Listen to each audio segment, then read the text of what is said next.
Deus tem as suas formas de agir, né? Deus tem os seus caminhos, os seus meios, os seus mecanismos, os seus processos. Deus tem, né? Eu não tive o privilégio de nascer em um berço evangélico. Eu não venho de uma... Eu venho de uma família cristã, mas não venho de um berço evangélico. Eu não venho de um berço... Eu não posso dizer, eu não venho de um berço saudável, porque eu creio que Deus cuida desde o ventre, né? Então eu creio que Deus não desampara os seus. Glória a Deus. Nunca deixe de acreditar em alguém que você ama, porque ele não está onde você quer que ele esteja. Não é porque ele não está onde você acha que ele deveria estar, que Deus não está cuidando dele. Lembre-se sempre de Jeremias. Glória a Deus. Eu preciso contar o testemunho antes, mas escuta. Eu não sei se você sabe, quando Deus chamou Jeremias, eu vou falando um pouquinho, enfim, vai dar certo, né? Não liga não, é benção. Quando Deus chamou Jeremias, você conhece muito bem o texto. Você com certeza já leu, né? Jeremias, ele recusa o chamado. Deus chama Jeremias, não chama? Jeremias, eu te chamei, né? Agora é com você o mistério. Ele fala assim: Senhor, não pode ser. Não pode, o Senhor escolheu errado. Diz assim: primeiro, sou filho de Ilquias. Segundo, estou entre os sacerdotes de Anatote. Ele não está só dizendo que ele é sacerdote. Ele está dizendo que ele não pode ser selecionado por Deus. Para você entender isso, você tem que remontar a história. Anatote é uma cidade de exílio. A linhagem sacerdotal da casa de Jeremias foi exilada por Salomão. De lá não poderia sair nada. De lá não poderia sair ofício sacerdotal. De lá não poderia sair quem serve a Deus. De lá eles estavam exilados. Era uma cidade de prisão por conta da história da antiguidade, por conta da rebeldia de Adonias. Enfim, é só você estudar a história e você verá. E ele está indignado porque Deus está o selecionando. Deus não pode passar por cima da sua palavra. Deus não passa por cima da sua palavra. Deus não passa por cima daquilo que Deus determina. E ele está indignado, dizendo: o Senhor não pode me selecionar. Eu sou exilado, estou na terra do exílio, estou na terra aprisionada. Eu sou esquecido, estou aqui para ninguém lembrar de nós. O Senhor não pode me tirar daqui. Eu não quero manchar a integridade da santidade do Senhor. E Deus olha para ele e diz: Jeremias, você não está entendendo. Eu te escolhi desde o ventre. Senhor, mas não está certo, Senhor. Não está certo. Minha família não é certa, minha história não é certa, minha terra não é certa, minha casa não é certa. Como que o Senhor me seleciona? Entenda, meu irmão. Quando Deus quer fazer, quem vai impedi-lo? Deus olha para Jeremias e diz: Jeremias, eu não estou passando por cima da minha palavra coisa nenhuma, Jeremias. A ordenança lá atrás é que vocês não poderiam exercer sacerdócio. Jeremias, não estou te chamando para ser sacerdote. Jeremias, te dei as nações por profeta. Você vai abrir a boca e vai falar o que eu mandar. Jeremias diz: temos outro problema. Eu não sei falar. Sou gado. Eu sou o menor daqui, tenho vergonha. Agora eu entendi que o senhor está falando. Não é Deus que está falando comigo. Não pode ser Deus que está falando comigo, né?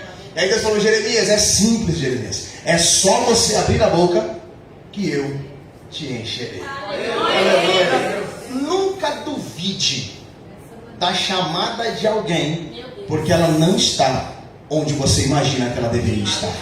Pode estar em terra de exílio, pode estar em terra de esquecimento, pode estar... Hoje pode ser alguém que ninguém dá crédito, mas amanhã só Deus sabe de onde ele é capaz de estar. Não nasci num berço evangélico. Eu não venho de uma família tão estruturada na palavra. O meu pai é espírita, cresci dentro de uma família espírita, me desenvolvi dentro de uma família espírita.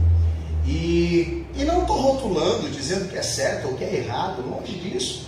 Nem dizendo que é do demônio ou que não é. Quem sou eu para falar alguma coisa sobre isso? Mas vivi lá dentro por 17 anos. 17 anos dentro dos terreiros do Candomblé, dentro dos terreiros da Umbanda. Conheço bem o lado de lá. Servi as entidades de forma real. Conversava verdadeiramente com o que acontecia lá, né? Então, Trabalhei muito tempo lá dentro, frequentei terreiros de forma assídua, trabalhei em Calungas, frequentei Congás, estive diante de entidades por 17 anos da minha vida. Nasci consagrado, com 12 anos fiz desenvolvimento, por aí vai, meu irmão. Então a história vai se perdendo, né? Em meados da minha juventude me perdi aí bastante, né? Me perdi nas drogas, me perdi. Eu fui um jovem difícil, irmão. Fui um jovem rebelde. Eu fui um jovem problemático. Se tem alguém que a sociedade recrimina, você está olhando para ele aqui no passado, né? No passado eu tive muito problema. Eu fui um jovem que as pessoas olhavam e lançavam logo algumas palavras, né? Então, esse aí não tem jeito, pastor André. Esse aí é cemitério ou cadeia. E o povo estava certo, eles não estavam errados. Eu não era muito flor que se cheira, não. Eu era meio estragadinho mesmo. E o povo dizia, vai morrer, esse aí não tem jeito não. Esse aí já era, a polícia vai dar um jeito nele. Mas o povo esquece que mesmo na cidade de Anatote, Deus se lembra de um tal de Jeremias. Mesmo em Lodebar, Deus não se esquece de um Mefibosete. O povo não entende que quando Deus quer trabalhar, Ele escolhe as coisas improváveis desse mundo, porque senão o tal do Gideão vai se vangloriar por estar com 32 mil. E Deus diz, é só 300, Gideão. Não, senhor, mas 300 não vai dar certo. Não, Gideão, tem mais, hein? Não é uma questão de ser 300. É 300 e você não vai levar arma nenhuma. Larga a espada, larga o escudo, larga a lança. Senhor, não, peraí, senhor, peraí. Como é que eu vou para a guerra sem arma? Não, Gideão, essa guerra não é sua. Essa guerra é minha, Gideão. Eu só preciso que você vai para anunciar que quem peleja sou eu, Gideão. Gideão, cântaro, buzina e tocha. Mas como assim, senhor? Não estou entendendo esse negócio. Cântaro, não, senhor, espada, lança e escudo. Não, Gideão, não. Gideão, vamos remontar a história. Vamos remontar a história. Pode falar, senhor. Você lembra, Gideão? Lembra do que? Da primeira vez que você me viu? Claro que eu lembro, senhor. Passou vergonha, né, Gideão? Passei, senhor, passei vergonha, Então você lembra que não é de qualquer maneira? Lembra? Diogo, por que você está falando que ele passou vergonha? Eu tenho propriedade para te falar o que eu vou te contar agora. Se você olhar no comecinho da história de Gideão, lá no livro de Juízes, você vai descobrir que quando Deus aparece para Gideão, Gideão está debaixo de uma árvore, escondido, né? Ele está no lagar, peneirando trigo, né? Lagar, lugar de pisar uvas para fazer vinho, úmido, escuro, mas ele está malhando trigo.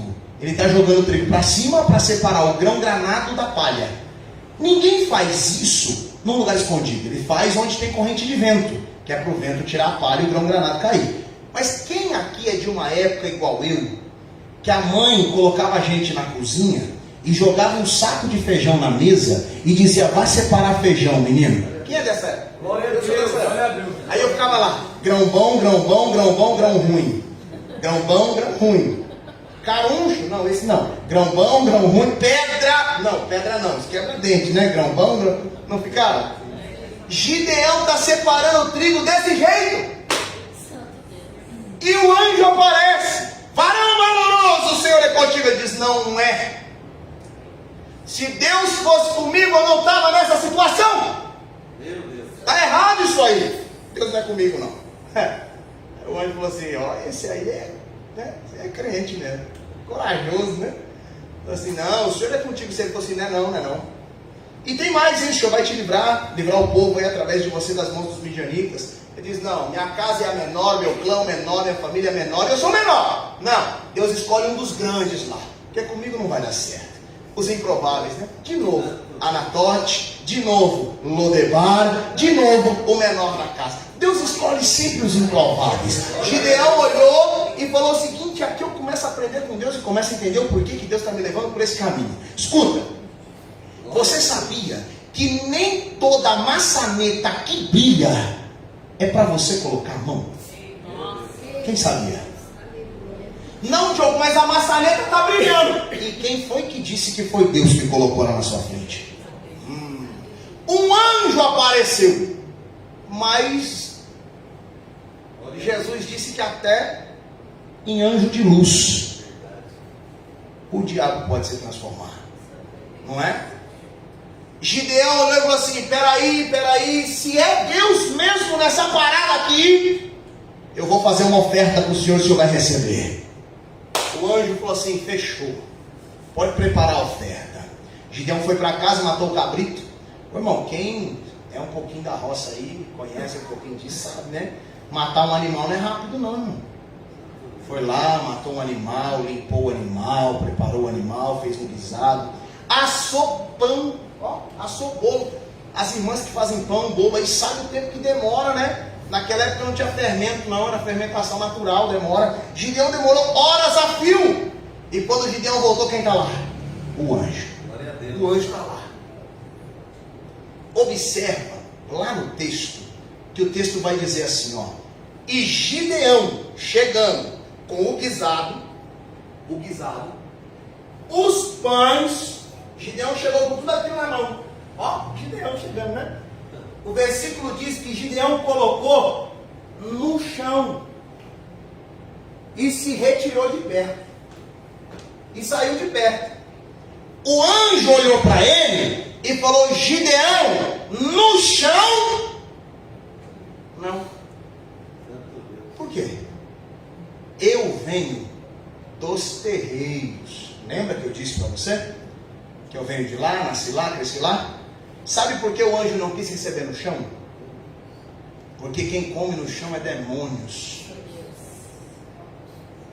O anjo diz: tira do chão e coloca sobre a rocha. Por que, Senhor? Porque Deus só recebe oferta sobre o altar. Colocou sobre a rocha, ele tocou sobre o fogo, Gideão se prostrou. Gideão disse: agora sei que estou diante da presença de Deus. Gideão testou o anjo, irmão. Foi um teste. Deus está olhando para o Gideão e está dizendo: lembra quando tu me conheceu? Ele diz: lembro. Tu lembra que tu passou vergonha? Lembro. Tu lembra que tu me testou? Lembro. Pois é, Gideão, eu passei no seu teste. Agora é hora de você, Gideão, passar no meu. Como assim, senhor? Eu quero ver, Gideão, se você está preparado para ir para a guerra, confiando no Deus que te chamou. Porque aí, com 32 mil é fácil. Eu quero ver, e somente mediante uma palavra, quando não há expectativa, quando não há força, quando não há arma, eu quero ver se você confia, Gideão. Gideão desceu e falou: gente, é só 300 mesmo? E tem mais. Larga a espada, larga o escudo, larga a lança. Nós vamos com cântaro, buzina e tocha. Subiu, chegou no monte. Gideão falou: e agora, Deus? Deus falou assim: eu vou te dar uma sequência. Tu vai fazer o seguinte: quebra o cântaro, toca a buzina, na sequência chacoalha as tochas. Gideão falou: gente, é agora. Quebrou o cântaro, tocou as buzinas, chacoalhou a tocha. O pessoal do acampamento adversário escutou os vasos quebrando, um monte de vaso quebrando, buzina tocando. Esse era o sinal de Israel quando estava em marcha. Eles tocavam as trombetas, e o povo adversário sabia que o Deus de Israel marchava à frente deles. Quando eles escutaram os vasos quebrando, as buzinas tocando, saiu tudo para fora das tendas, olharam para a montanha, as tochas balançando em cima do monte. Quando olharam, disseram: o Deus de Israel desceu e está vindo contra nós como bola de fogo. Uau! Deus olhou para Gideão e falou: nessa peleja, Gideão, não tereis que pelejar. Consegue entender quando Deus decide fazer? Jesus me pegou lá no meio do monturo. Se existe alguém que conhece aquele versículo que Deus te tirou de um charco do lodo e de um lamaçal do pecado, esse sou eu. Uma coisa, eles estavam corretos, certos. Ou eu ia para o cemitério mesmo, ou eu ia para a cadeia mesmo. Não tinha jeito, irmão. A única coisa que eles erraram é que eles não contavam que no meio desse caminho haveria uma intervenção divina. E de fato eu iria para esses lugares, mas não iria como eles estavam pensando, iria como Deus me convocou para ir. O ano de 2015 eu já converti. Fiquei 17 anos perdido lá dentro. Me converti. Estou há 19 anos na presença de Deus. Há 18, ministrando de forma itinerante. Então, há 18 anos estamos aí andando pelo Brasil afora, né? Hoje um pouco menos, já andamos mais. Hoje um pouco menos, hoje mais focado realmente na família e em alguns projetos que Deus nos deu. Mas hoje um pouco menos. Mas há 19 anos, nós temos visto a mão do Senhor de uma forma poderosa. Não somente sobre as nossas vidas, sobre o povo de Deus. Isso é importante, né? Tem gente que só sabe contar sua bênção, né? Mas sabia que se você não for capaz de dar glória a Deus pelo milagre do seu irmão, você não merece ter milagre para contar? Não vou entrar por esse caminho não, mas quando Jesus diz, olha o que Jesus diz, hein? Muitos dos últimos serão primeiros, e muitos dos primeiros.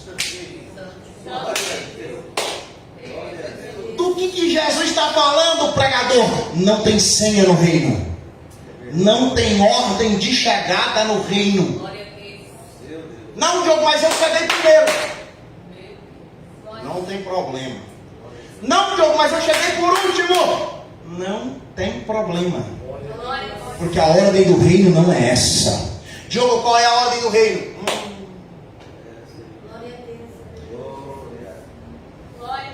Lucas capítulo 8, versículo 40. Jesus está voltando de Gadara e ele desce no porto de Tiro e Sidom. A multidão está esperando, Jesus está cansado.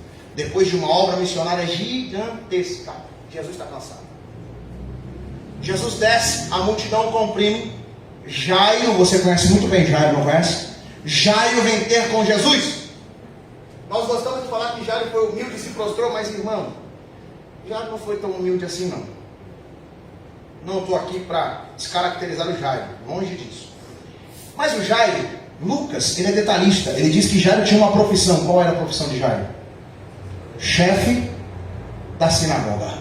Uau! Por quê? Porque no capítulo 6 do livro de Lucas, o mesmo Jairo, que era chefe da sinagoga, expulsou Jesus da cidade.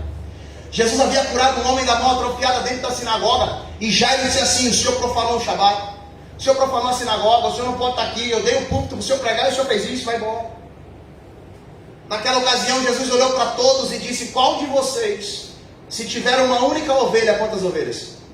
Qual de vocês, se tiver uma única ovelha e essa ovelha cair no buraco no dia de sábado, não vai salvá-la?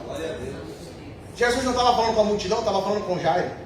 2 capítulos e meio depois, Jesus está voltando, e quem está prostrado diante de Jesus? O Jairo. O texto é claro, quantas filhas Jairo tinha? Jesus está olhando para Jairo e está pensando: sua ovelha já caiu no buraco, né, Jairo? Engraçado que quando o milagre é do outro eu não posso fazer, mas quando é seu tu se prostra, né? Meu Deus! Observa que o Jairo disse: Senhor, venha comigo até a minha casa, porque eu tenho ouvido o que o Senhor tem feito. Jesus diz: eu vou, Jairo, fica tranquilo, está todo mundo esperando que eu vou pisar na sua cabeça, mas eu não vou. Jairo, eu não vou pagar o mal com o mal, eu vou pagar o mal com o bem, eu vou com você. Mas Jairo, no caminho eu vou te ensinar. Jesus começa a andar, a mulher do fluxo de sangue toca nele. Explica, Diogo. Claro, com certeza. A mulher do fluxo de sangue não poderia estar ali. Havia uma cultura, havia uma regra, havia uma lei, havia uma doutrina. Ela tinha que ficar num lugar separado por conta do fluxo. Há 12 anos padecendo. Ela decidiu pagar o preço para ir ter com Jesus. Porque havia uma profecia no livro de Malaquias, no capítulo 4, no versículo 2, que diz que quando o sol da justiça se levantasse, ele traria cura nas suas vestes. Ele traria cura na sua vestimenta. E qual é a declaração daquela mulher? Ela diz: se tão somente eu tocar nas suas vestes, ficarei curada. Ela conhece palavra, ela conhece promessa, ela conhece profecia. profecia. Ela disse: esse homem é o sol da justiça, sua roupa cura. Ele não precisa olhar para mim, não precisa falar comigo, não precisa pôr a mão em mim. Se eu tocar e ele eu serei curado. Ela reconheceu Jesus sem conhecer Jesus. Jairo conheceu Jesus e não reconheceu quem era Jesus. Jairo chegou primeiro, mas recebeu o milagre por último. Ela chegou por último e recebeu o milagre primeiro, porque a ordem não é a ordem de quem chega, é a ordem de reconhece quem ele é na sua vida, quem ele é na sua história, quem ele é na sua casa, quem ele é na sua família. Quando você reconhecer, você passa na frente de um monte de gente. Diogo, a questão aqui não é passar na frente, é claro que não. A questão aqui é você diante do seu milagre. A casa do Senhor está assim de gente. Assim, aqui não, tá? Aqui na salvação pela graça não. Só nas outras igrejas. Tá assim de gente. Assim. Que ainda não recebeu o seu milagre. Já conheceu Jesus, mas não reconheceu quem ele é na sua vida. E está esperando o milagre. Aí chega o irmãozinho ontem. O irmãozinho que chegou ontem reconheceu quem Jesus era. Antes de conhecer Jesus. Chegou e conta milagre. Glória a Deus. Aí o irmão diz: mas como é que pode esse negócio? Aí alguém vai dizer que Deus tem preferido. Não tem não, irmão. Não tem não. Não tem não. É que quando Deus estabelece um propósito, quando Deus estabelece um projeto, não depende mais de Deus, depende de mim, depende de você, diante do projeto de Deus. Glória a Deus. Uma coisa, eles estavam certos. Quando Deus me pegou, em 2015, Deus fechou todas as minhas portas. Passei uma dificuldade, irmão, tu nem faz ideia. Quando eu conheci o pastor André, já estava bem de novo, já estava melhor, né? Mas 2015, irmão, 2016, sangue e fogo. Eu venho de uma formação acadêmica muito boa, 2 faculdades, 3 pós-graduações. Então eu venho de uma formação legal. Sempre tive empregos muito bons, posições de muito destaque no meio profissional. Sempre tive bons empregos, bons salários. E Deus falou comigo certo dia e disse: vou cumprir uma promessa na sua vida. E eu digo: ô glória. Quem não quer promessa, né, irmão? Todos nós queremos promessa cumprida, né? Deus falou: vou cumprir uma promessa na sua vida. E eu digo: tá tudo certo. Deus falou assim: ó, vou te entregar a multidão que eu te prometi. Eu digo: glória a Deus. No que você pensa, irmão, quando Deus fala que vai te entregar uma multidão? Você pensa nos grandes altares, você pensa nos grandes púlpitos, você pensa nas grandes concentrações, não pensa nisso? Vou te entregar uma multidão. Pois é. Imediatamente Deus fechou minhas portas. Eu disse: Deus, se eu ia me entregar uma multidão e tirou meu salário, se eu ia entregar uma multidão e agora eu não consigo pôr sustento na minha casa, e Deus fechou todas as minhas portas. Fiquei desempregado, mandava currículo, o povo não queria meu currículo nem para fazer rascunho. Uma benção isso, prova. Mas não tinha uma ligação, não tinha uma entrevista, nada. Nesse período, eu me apliquei à obra missionária. Foi quando conheci o CNCC, o Conselho Nacional de Capelania Cristã, e fui trabalhar com presídios e com hospitais. E aí eu fazia capelania hospitalar e capelania carcerária. Por 3 anos e meio, 4 anos a fio, trabalhamos aí, dentro disso, né? Por 2 anos a finco, que foi o período que Deus fechou as minhas portas. Outros 2 anos depois mais intercalado. Mas por 3 anos e meio a 4 anos. 7 unidades prisionais aqui da região, 8 hospitais específicos, fora o que o pessoal convidava, né? Porque crente é uma bênção, né? Crente convida você para esses lugares. Para jantar em casa, mas menos, né? Mas para esses lugares tem muito convite, irmão. Ó, tudo certo. Nesse período da minha vida, eu vi muitos milagres de Deus a olho nu. Eu me recordo de uma situação na UTI do Hospital Municipal de Americana. Nós não podíamos entrar, porque estava com um quadro grave. E o O médico, na ocasião, estava desligando os aparelhos. Era um primo meu que estava lá. Hoje ele já é falecido. A minha tia não, minha tia está viva ainda. Mas o meu pai me procurou. E disse: Diogo, preciso que você vá lá no hospital. Ninguém consegue entrar. Se você, com a questão da assistência social, da capelania, você consegue entrar. Vai lá. Faz uma oração, unge o Denilson, né? Porque Deus vai recolher. Deus vai recolher e vai morrer e acabou. E eu me recordo que eu cheguei lá, comecei com assistente social e entrei.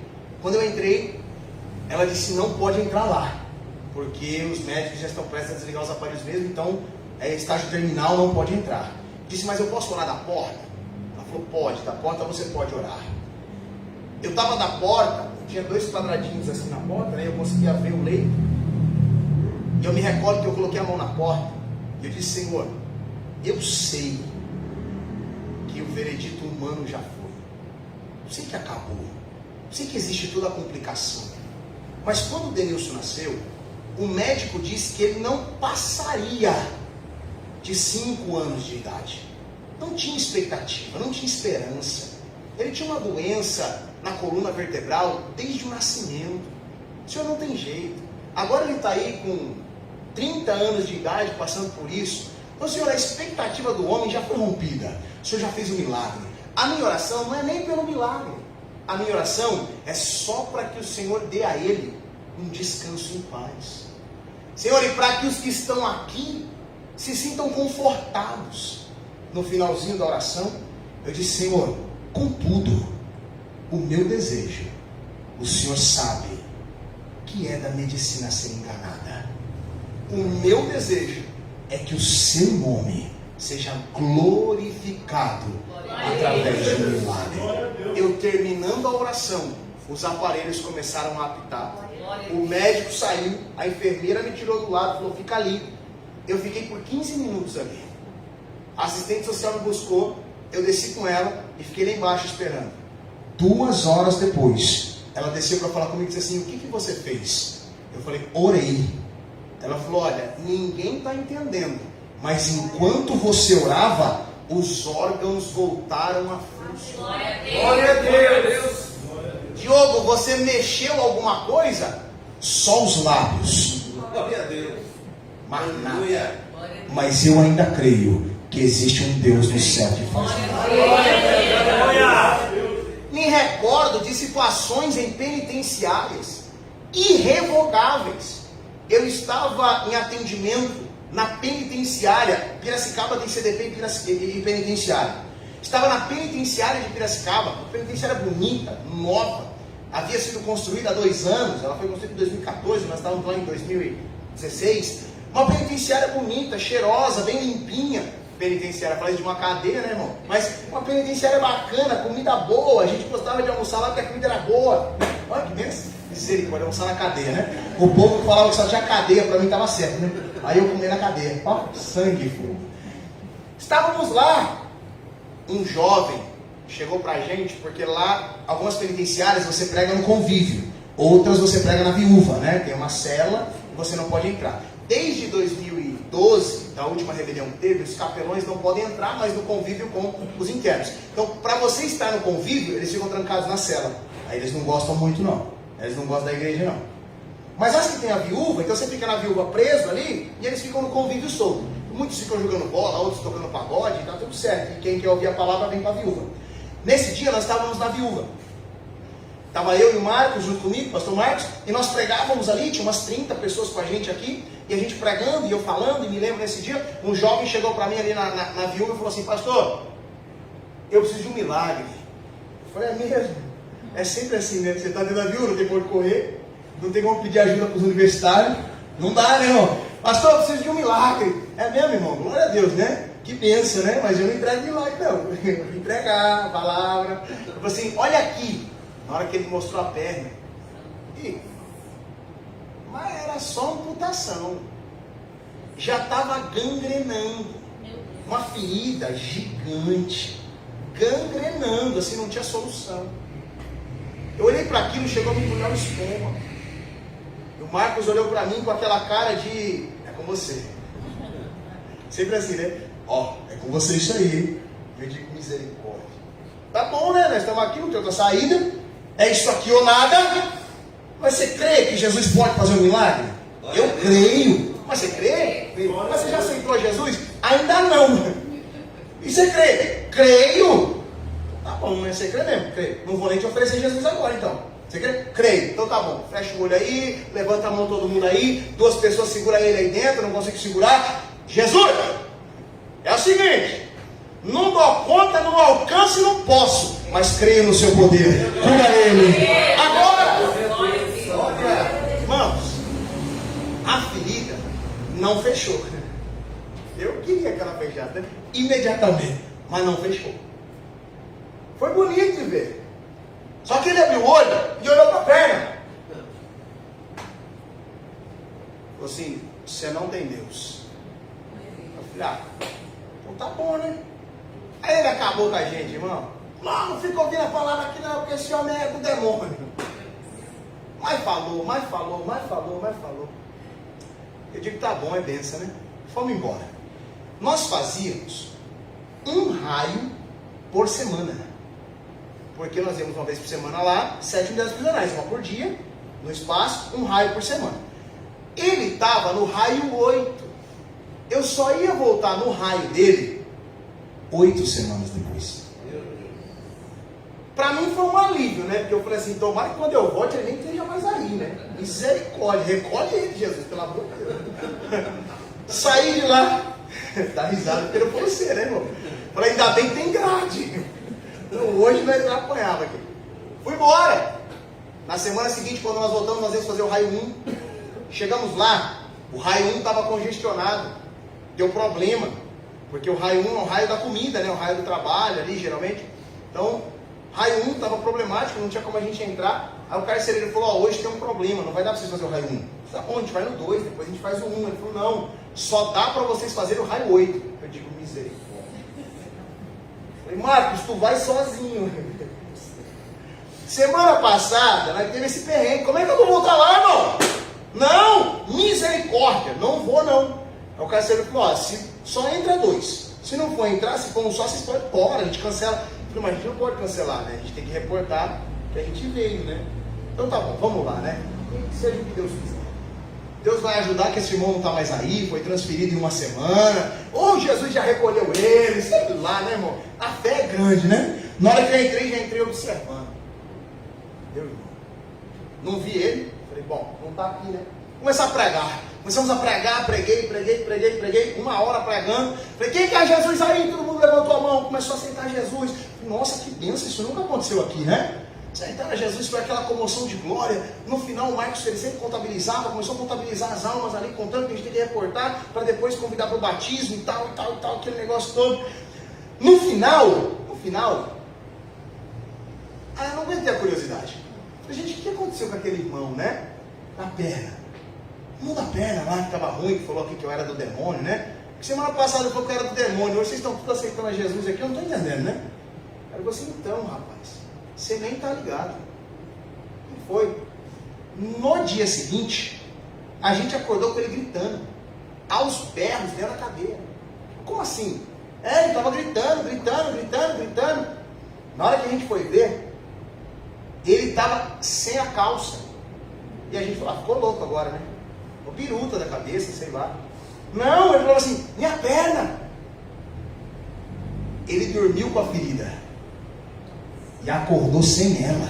Glória a Deus. No dia seguinte, ele falou assim, gente, eu preciso encontrar aqueles caras. Tenho que pedir perdão. Não dá. Aceitou a Jesus, foi para a cela da igreja lá no raio, se converteu, começou a contar esse negócio. 3 dias depois, o alvará dele foi mencionado e ele saiu em liberdade. Você tem noção do que é isso? Glória a Deus. Eu nunca mais vi esse rapaz. Mas o raio quase inteiro se converteu pelo testemunho desse Deus. Você tem noção do que é isso? Glória a Deus. Deus realmente faz milagre, irmão. Glória a Deus. Deus realmente opera prodígios. Eu vou terminar minha participação, porque eu só vim contar realmente algumas bênçãos, mas para não ficar só nas minhas palavras, eu quero ler um versículo. Que está em Gálatas, capítulo 5. Aleluia. E versículo 22. Só o 22. Eu vou ler o 23 também, porque é a continuação. Mas só para você entender o que Deus está tocando aqui no meu coração para falar com você. Glória a Deus. Mas o fruto do Espírito é Gálatas 5, 22. Olha lá. Observa, por gentileza, esse verbo. Observou? Observa essa expressão. Glória a Deus. Glória a Deus. Não tem nada no plural, né? Ele não diz os frutos são. Ele diz o fruto é. Mas olha que monte de coisa: amor, gozo, paz, longanimidade, benignidade, bondade, fé, mansidão, temperança. Não é um monte de coisa? Glória a Deus. Não é um monte de coisa? Mas quantos frutos são? Mas quantas coisas são? Ué, conseguiu entender? Esse é Paulo. Segunda carta de Pedro, capítulo 3, versículo 16. Pedro diz assim, ó. Paulo fala muito dessas coisas, mas Paulo é muito difícil de entender. Olha o Pedrão testificando do Paulo. Ele diz, é por isso que os indoutos, os ingênuos, distorcem tudo que ele fala. É o Pedro falando, não sou eu, tá? Leia lá, 2 Pedro 3,16 na sua casa. É o Pedro, porque não é difícil, irmão. Mas se é um fruto, como tem esse monte de coisa? Interessante, né? Quem já comeu mexerica aqui? Já comeu mexerica? Quando você pega a mexerica na mão, quantas mexericas está na sua mão? Quando você descasca, quantos gomos ela tem? O fruto do Espírito é assim.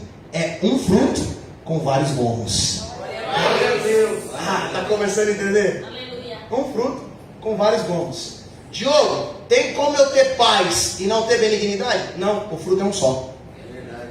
Se você tem paz, você tem o resto. Glória a Tem Deus. como eu ter amor e não ter paz? Não. Se você tem um fruto, você tem todos os gomos. Você não tem um gomo só. O rapazinho me perguntou hoje no almoço e eu comecei a entender o que Deus estava falando comigo. Ele falou assim, Diogo, como é que eu faço para ter o fruto do Espírito na minha vida? Eu digo, você nunca vai. Aí ele falou assim, como assim? Com uma cara frustrada, assustada. Como assim? Eu nunca vou ter o fruto do Espírito? Não. Não. Falei, porque você não pode ser ladrão. Não pode roubar. Não, Diogo, eu estou falando de espírito, estou falando de pecado. Não. O fruto é do Espírito, não é seu. Glória a Deus. Aí ele olhou para mim com uma cara de assustado. Diogo, me explica. Claro. Vou te explicar. Encerro minha participação para que Deus abençoe sua vida. Você não ficar com essa cara olhando para mim do jeito que você está agora. Glória a Deus. Você está com a mesma cara do jovem. Irmão, o que é isso aí que você falou?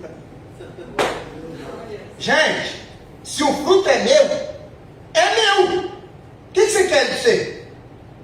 Ué, não, eu quero o fruto do irmão de outro. Não, vigia, irmão, é meu.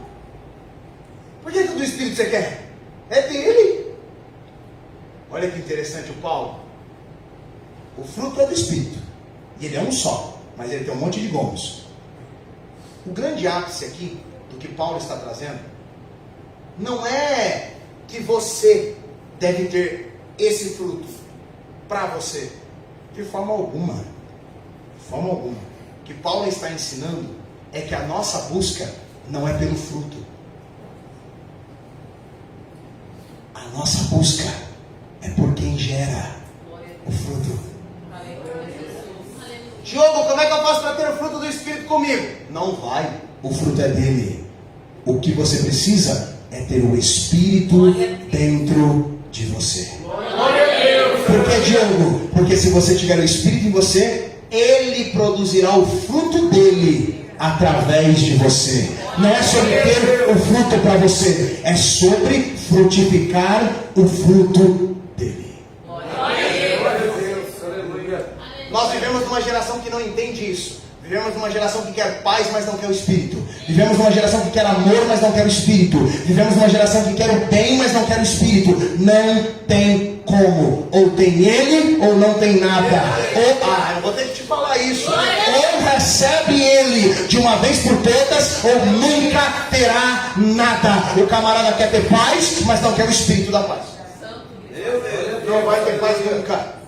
O Espírito, a pessoa quer o amor, mas não quer o Espírito que frutifica o amor. Não terá amor nunca. Para tê-lo, precisa abrir mão de alguns comportamentos. Para tê-lo, precisa abrir mão de algumas decisões. Para tê-lo, precisa abrir mão de alguns lugares. Para tê-lo, precisa abrir mão de algumas amizades. E quando você tivê-lo, quando você ter ele dentro de você, o fruto ainda não é seu. O fruto é dele. Então nós temos que zelar por mantê-lo em nós, para que o fruto permaneça, para que o fruto dê mais frutos, para que o fruto nos ensine, porque a nossa vida é uma constante, a nossa vida é uma perseverança constante da presença de Deus em nós.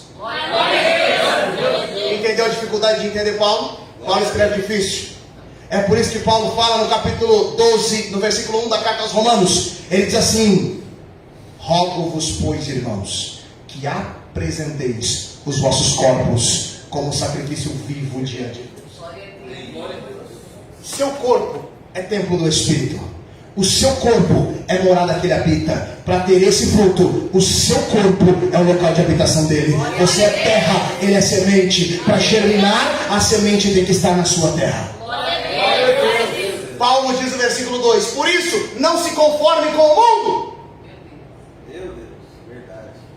mas mude, não o mundo, você. Como? Mudando sua forma de pensar. Quando Paulo diz mudando sua forma de pensar, corta amizades, muda lugares, muda atitudes, muda pensamentos. Aí Paulo é categórico. Ele diz: porque só assim você experimentará a vontade de Deus, que é boa, agradável e perfeita. Não tem outra forma de provar a vontade de Deus, senão preservando o seu corpo, segregando amizades, comportamentos, locais, porque esse fruto não vem de qualquer jeito. Esse fruto só vem se ele habita. Esse fruto só vem se ele mora. Deus escolhe e lança profetas. Deus envia apóstolos. Deus levanta pastores. Deus levanta pregadores. Só existe uma raça na face da terra que Deus está procurando. E os que ele procura são os templos para esse Espírito poder frutificar. Que Deus te abençoe nessa noite. Que o nome do Senhor seja glorificado através da sua vida, através da sua história. Que Jesus possa morar, habitar e transformar através de você. Porque eu fui um projeto falido. Eu fui um jovem renegado. Eu fui um jovem excluído. Eu fui um jovem que ninguém deu crédito. Eu estava em Anatote, eu estava em Lodebar, eu estava em exílio, eu estava jogado, mas Jesus me encontrou. Glória a Deus. Hoje, para a honra e glória do Senhor, alguém que o povo disse que não passaria de 20 anos de idade, hoje estou aqui. Alguém que o povo disse que nunca teria família, que nunca constituiria família, só destruiria famílias, hoje eu estou com a minha família presente. Glória a Deus.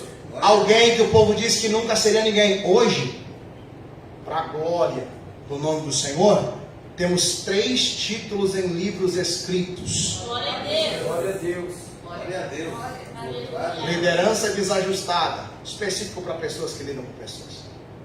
Como ser diferente entre iguais. Em uma geração apóstata, um manual de restauração das raízes da fé. Glória a Deus. Glória a Deus. Ainda somos nós o caminho de volta para o mesmo lado. Um livro específico para casais. Esse é a minha história. 19 anos de casado. Ai, tem história em mim, hein? Fui estragadinho, Jesus me consertou. Então, temos os 3 livros escritos hoje para a glória do Senhor. Por quê? Porque olharam para mim um dia e disseram que não valia nada. Mas Jesus olhou e falou: por ele vale a pena pagar. Glória a Deus! Deus abençoe sua vida. Glória a Em nome do Deus, Senhor seja aleluia. glorificado. Eu quero fazer uma oração simples, se o pastor André me permite. Posso? Glória a Eu quero fazer Deus! uma oração por você. Se você puder, curve sua cabeça, feche seus olhos apenas um instante. Senhor, em nome de Jesus, o Senhor sabe que eu sou o menor da minha casa. E de mim não tenho nada a oferecer. Mas eu quero ser grato e louvar o seu nome, porque o Senhor me deu a oportunidade, nessa noite, de estar presente nesse lugar. Senhor, obrigado por essa casa. Obrigado pela vida do pastor André e toda a sua família. Obrigado por essa igreja, Senhor. Deus, nós sabemos que os 8 anos desse ministério não foram fáceis. Senhor, eu sei, sem estar aqui, eu sei, sem estar ombro a ombro presente, que perseguições não faltaram, palavras de maldição não faltaram. Senhor, não foi 1, 2 ou 3 não que disse que não vai para frente, que disse que vai acabar. Não foi 1, 2 ou 3 que disse que a porta está errada, não pode, é pecado. Senhor, lançaram palavras desse nível. Senhor, eu tenho certeza que o pastor André não foi só perseguido, foi humilhado, Senhor. Ah, Senhor, eu não estava lá. Senhor, e o Senhor é minha testemunha que eu nunca nem conversei com ele sobre isso. Mal sei da história do André. Mas, Senhor, o Teu Espírito me conforta nesse momento. Me lembro, há 8 anos atrás, quando estive aqui, falei para ele, Senhor, que a visão era disruptiva. Me lembro que eu disse essas palavras para ele. É dessa visão que o reino precisa. Me lembro como se fosse ontem. Senhor, o meu pedido é simples. Estão tentando entulhar os postes.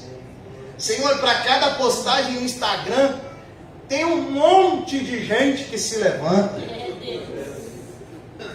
Senhor, para cada vídeo postado no YouTube, Senhor, é mensagem que chega no celular dele. Mas, Senhor, o que seria da igreja sem a perseguição? A única coisa que me conforta é que o Coliseu não foi capaz de parar a igreja. Nero e toda a sua infantaria com fogueira não foi capaz de parar a igreja. O Tratado de Varsóvia não foi capaz de calar a igreja. O Holocausto alemão não foi capaz de parar a igreja. Hoje nós estamos em Tisha B'Av, no dia 9 de Av. Senhor, é exatamente hoje no calendário que o primeiro templo foi destruído. É exatamente hoje no calendário que o segundo templo foi destruído. E isso não foi capaz de parar a igreja. Senhor, a igreja nasceu da costela do segundo Adão. Senhor, é por isso que o meu pedido é simples. Eu fiquei impactado quando vi a postagem dos 8 anos. E o Teu Espírito aqueceu meu coração, Senhor. Eu venho de uma forma simples e humilde, impelido pelas asas do Teu Espírito, Senhor, só para trazer essa oração. Fui coroado com a honra de ministrar, ou talvez falar um pouquinho da Sua palavra. Não considero que sou o melhor dos pregadores, longe disso, mas ainda faço parte de uma geração que crê que o Teu Espírito fala através da Tua palavra. Senhor, eu creio que, impelido pelas asas do Teu Espírito e comovido pelo Teu poder, eu oro nesse momento. A minha oração, Senhor, não é pela festa. A minha oração é pela força. A minha oração não é pela alegria da celebração. A minha oração é pela renovação dos votos de um ministério. Pós-festa, Senhor, eu venho trazer uma resposta. Pós-festa, O que eu quero declarar sobre esse altar é que até aqui o Senhor ajudou. E a partir daqui, o Senhor não vai deixar de ajudar. Senhor, pode ser que às vezes uma dúvida pairava sobre o coração. Pode ser que em algum momento, talvez antes de dormir, o pensamento vinha. Será? Será que é? Será que não é? Será que estamos pela força do braço? Senhor, eu sei que o Senhor operou abundantemente nesses 3 dias. Mas a resposta que eu trago hoje, Senhor, é simples. É firme. Come e bebe. Come e bebe. Come e bebe. Porque a jornada ainda é longa. Não são só as bênçãos, Deus, que serão contadas nesse lugar. Não são só os testemunhos que serão contados nesse lugar. Senhor, eu sinto desde a entranha do meu ventre que esse ano será um ano não disruptivo, porque isso eu falei há 8 anos atrás. Esse ano será um ano prodigioso. O que eu venho trazer é o que o Senhor me entregou. Eu estou entendendo. Oh, aleluia. Senhor, o que eu venho trazer é simples. Paulo, na sua carta a Timóteo, diz: não despreze o dom que há em ti, que eu te transferi por imposição de mãos. Senhor, o que eu vim trazer sobre a vida do pastor André é aquela unção que estava sobre nós nos presídios, aquela unção que estava sobre nós dentro das UTIs dos hospitais. Senhor, quando eu estive naquele quarto e eu presenciei por uma semana 4 pessoas diferentes serem curadas no leito ao lado. Uma oração, uma cura. 2 orações, 2 curas. 3 orações, 3 curas. 4 orações, 4 curas. Se eu me recordo que naquele dia eu disse: Senhor, porque o Senhor honra com os outros e não honra com os meus. O Senhor disse: porque te levantei para fazer a minha vontade e não a sua. Senhor, eu entendo plenamente que o que eu vim trazer é essa unção de maravilhas. Senhor, eu ministro sobre a vida do pastor André. Eu ministro sobre essa casa. E eu determino que esse ano será o ano que essa igreja verá com os olhos nus.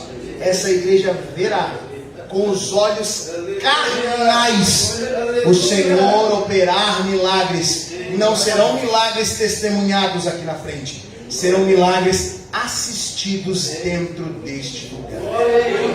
Senhor, que o nome de Jesus seja glorificado, que o nome do Senhor seja exaltado e que tudo seja para a tua glória, porque teu é o reino, o poder e a glória para sempre. Amém. Glória a Deus. Glória. Agradeço pela rica oportunidade, pela honra, e que Deus transborde sobre a sua vida e essa casa. Amém.